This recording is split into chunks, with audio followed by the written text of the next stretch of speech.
Guys, welcome back to my channel. If you're new here, my name is Angelisa and we talk about books on this channel. And today I'm going to be doing not a continuation, but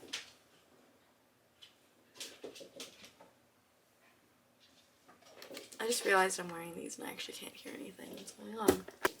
Rui, can you not? So we're not doing like a continuation, but I'm gonna be doing this type of video again. So on my channel, I've already done 2 videos where I read booktubers' favorite books. So I've done Haley Pham and Sarah Caroli. And today I'm gonna be continuing the trifecta and we're gonna be reading Destiny Sidwell's favorite books. If you don't know who Destiny is, she is honestly such a bright light in the booktube community. Her videos make me so happy. The way that just her energy when she comes onto a video, even when she's like not in the best of moods, she's just so funny. She's genuinely such a funny person and she has great taste in books. So I did some research. I watched a bunch of her old videos. I've been watching her for a while, so I know that some of these are her favorite versus some of them I had to kind of like search and figure out like what are her 5-star reads. But I picked 3 books for today's video, so I'm gonna just let you know what they are.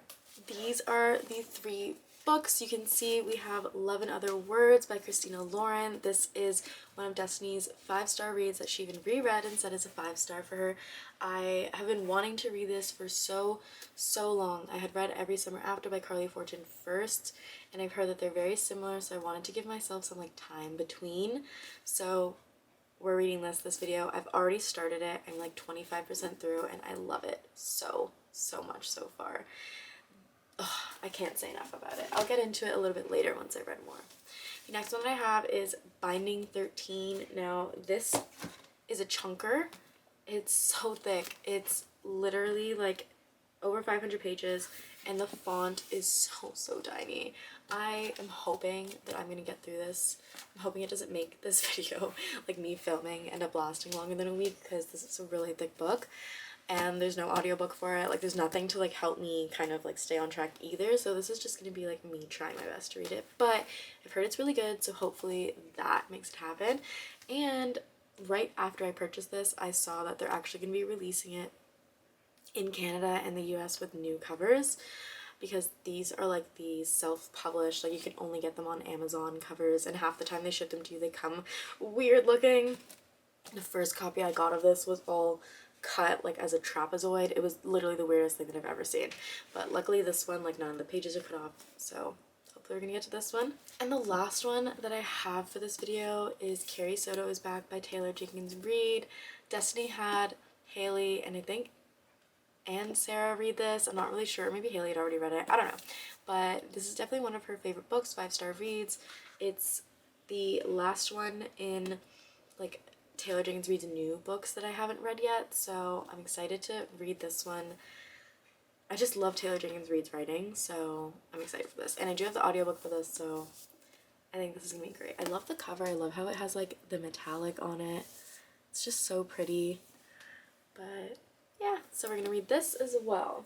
So the theme of this video is more like romance / literary fiction, which I'm loving. So I'm gonna talk a little bit about what I've read so far. So we have Macy and Elliot, who they basically childhood friends to lovers. It's a then and now perspective, and you're getting like kind of what's going on now in Macy and Elliot's life. Like they're not together, they had a falling out a decade prior and you don't know why, and then it flips to the then where you're reading about them becoming friends and falling in love, and their friendship is the cutest thing ever. And you're also getting to know about like Macy's family life, like what happened to her mom and just how sweet her dad is as a single dad. And yeah, so far I've been loving it. It's the perfect read for me. I needed this to start off the summer. It's so summery and cute, the cover, and yeah, so I'm really excited. I will update you guys when I've read a little bit more than this, but I was just kind of listening to the audiobook while I was doing my laundry this morning and I made it like 25% on the way. So this book does have like really like big font, and because the chapters are so small, the pages go by really quick. So this 400 pages feels like 300 pages. So yeah, but so far I'm really loving it, and I will give you guys more of an update later. Slow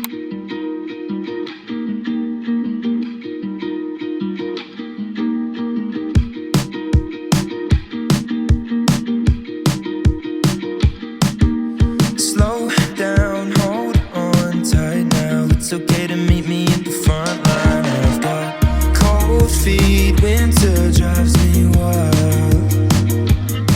I can't fly down on the Friday. I was meant to meet you at your mom's house, so I apologize.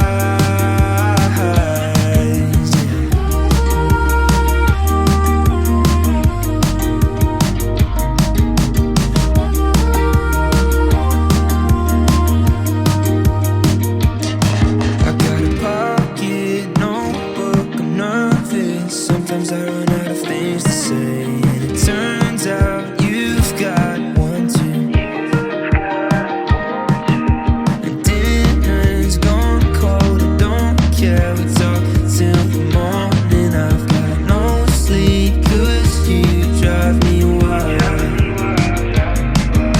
'Cause I know one day we get out of happy house and wake you up for brunch when you're feeling worn out. And we just gotta keep on hanging on for now. So slow down, hold on tight now. You're driving me wild. So would you ride?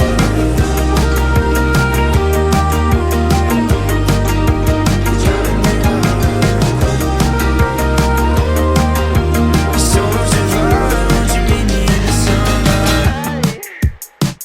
Hey guys, I'm coming back to talk about Love and Other Words because I finished it last night.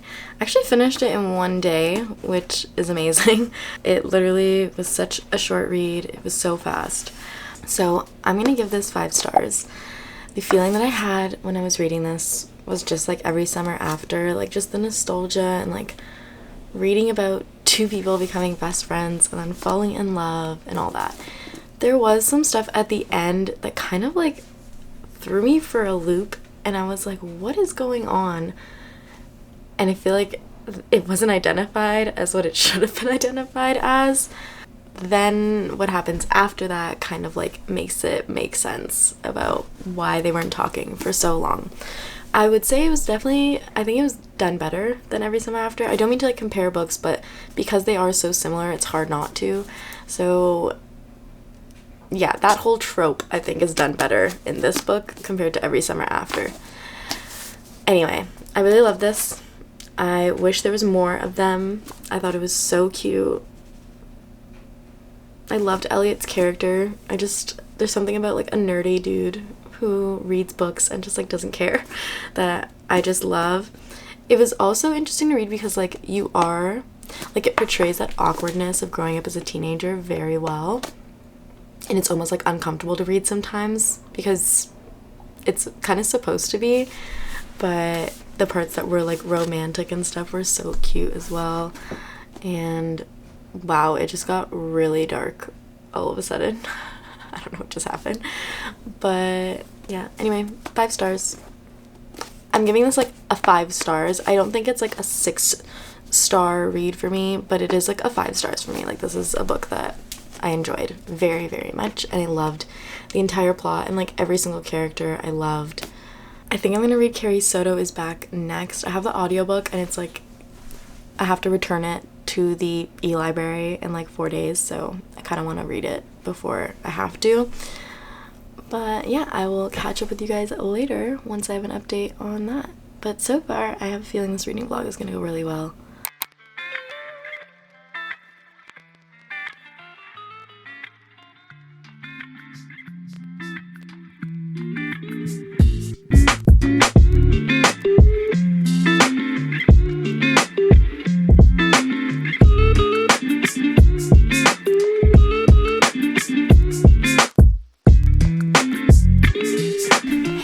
It's been a few days. I paused this reading vlog because I really wanted to read Happy Place by Emily Henry. The reading vlog for that is up on my channel already, so you can go watch that if you like after this video. But before I paused, I did get like 100 pages through Carrie Soto's back, and I don't think that I talked about it, like where I'm at. So I'm going to do that, and then we're going to jump back into this book because I was really liking it. So far we've met Carrie, or Carolina, I think is her actual name. What we know is that like it starts off like in the 70s, I think. I don't actually know, or in the present, but whatever the present is for this book, where she's like in her late 30s, she's retired, and her world record's about to be beat, and then she watches the girl basically almost beat it, so she's like, screw this, I'm going back into this. And then it jumps back to when she was a little girl, and like you get to learn about how she grew up and learned about tennis through her dad and kind of fell in love with the sport, and also like a little bit about like her competitiveness and like why she is the way she is, all the way up until the present moment when she has agreed to go back into the game. So yeah, that's what we've read so far. I really like it so far. Her personality is really fun to read. Taylor Jenkins Reid, oh, I love her writing so much. I'm not really all that into tennis, but I understand everything that's going on, and she's just so detailed in her writing, like explains scenes so well, makes you feel like you're literally watching a tennis match. So yeah, I'm gonna jump back into this book and we'll see where it brings me and when I have a next update.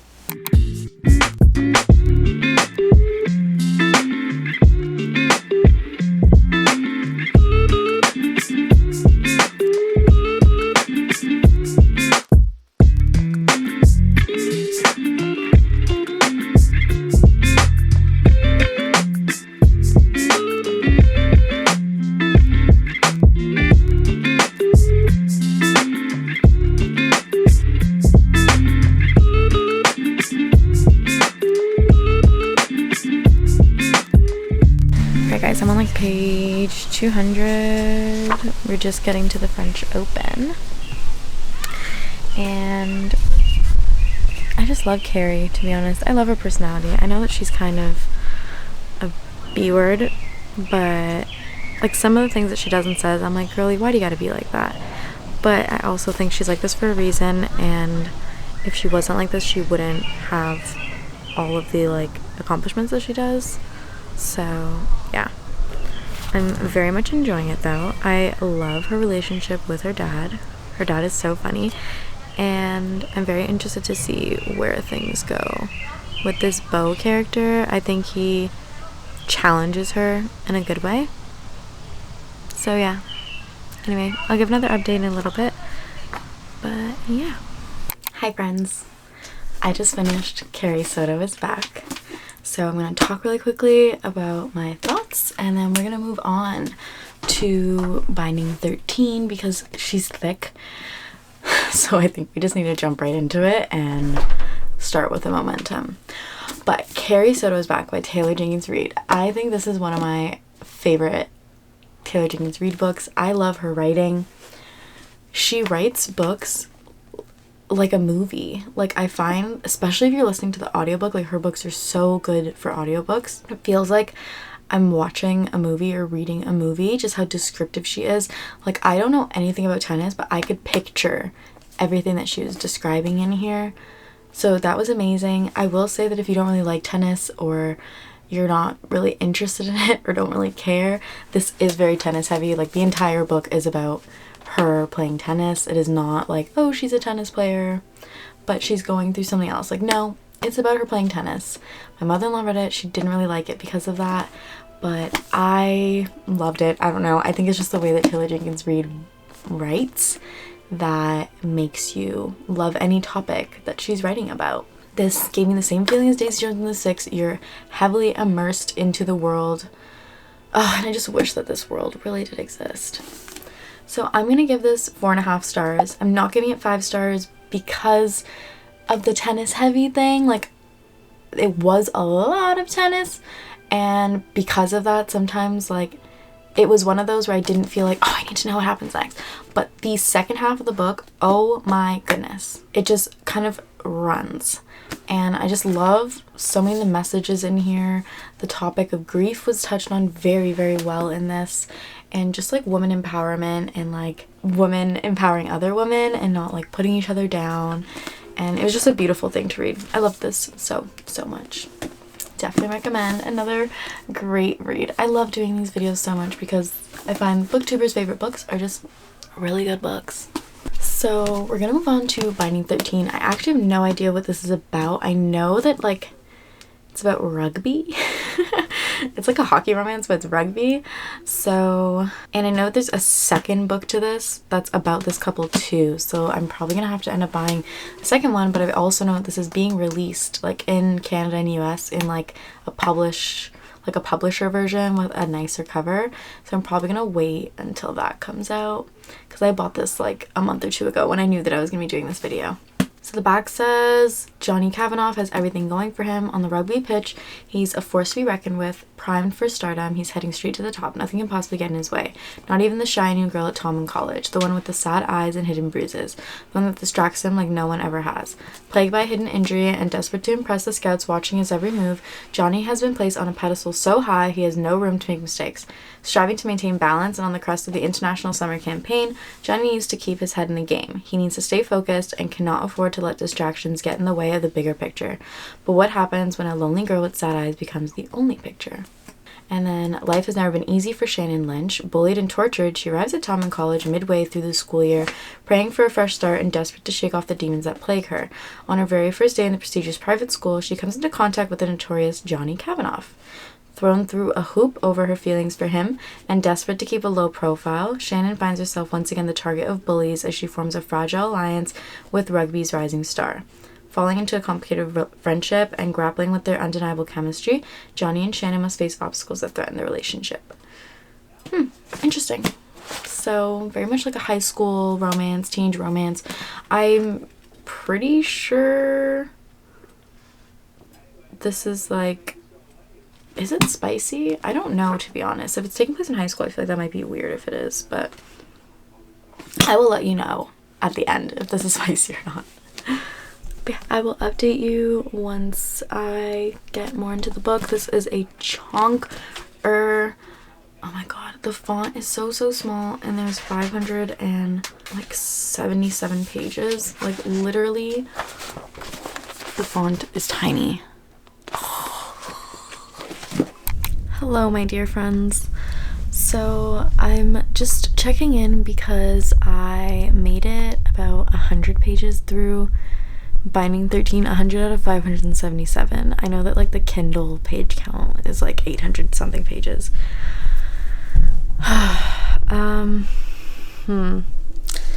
So far, I'm not really sure how I feel about it.